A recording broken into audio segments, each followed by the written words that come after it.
U.S. Attorney General Jeff Sessions speaks on the growing trend of violent crime in sanctuary cities during an event on the Port of Miami in Miami, Florida, U.S., August 16, 2017. Joe Skipper. Reuters. U.S. Attorney General Jeff Sessions on Wednesday strongly criticized the city of Chicago's political leadership, citing its so-called sanctuary policies as an example of the breakdown of law and order in the country. Sessions has begun imposing new restrictions on some law enforcement grants to cities that decline to use municipal resources to enforce federal immigration laws. Chicago, along with the state of California and city of San Francisco, sued this month over those conditions. President Donald Trump frequently criticizes Chicago and its high murder rate, and cracking down on illegal immigration was a theme of his 2016 presidential campaign. Democratic city and state leaders argue that sanctuary policies build trust between immigrant communities and law enforcement, which helps deter crime. In a speech in Miami, Sessions praised leaders of Miami-Dade County for complying with requirements that allow federal immigration authorities access to detainees in local jails. Chicago's refusal to do the same has made it a haven for predators and drug dealers, Sessions said. Respect for the rule of law has broken down, Sessions said.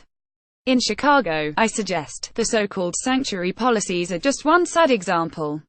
U.S. Attorney General Jeff Sessions sits with guests before speaking on the growing trend of violent crime in sanctuary cities during an event on the Port of Miami in Miami, Florida, U.S., August 16, 2017. Joe Skipper. Chicago Mayor Rahm Emanuel said in a statement the city will not cave to federal officials.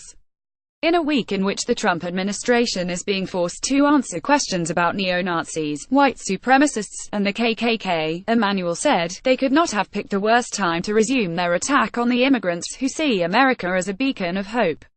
Sessions said Miami-Dade County's homicide count is barely a third of what it was in the 1980s, and this year Chicago has more than 3 times as many as Miami-Dade does. The county includes the city of Miami and surrounding areas, and is similar in population size to Chicago. Immigration advocates say there is no correlation between immigration and violent crime.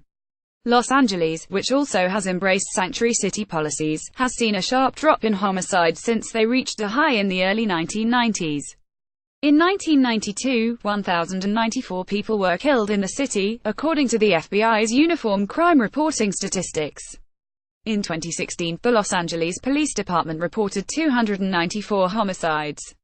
Chicago Police Superintendent Eddie Johnson said in a statement that shootings are down 16% this year, and that undocumented immigrants are not driving violence in the city. Reporting by Dan Levine in San Francisco, editing by Tom Brown.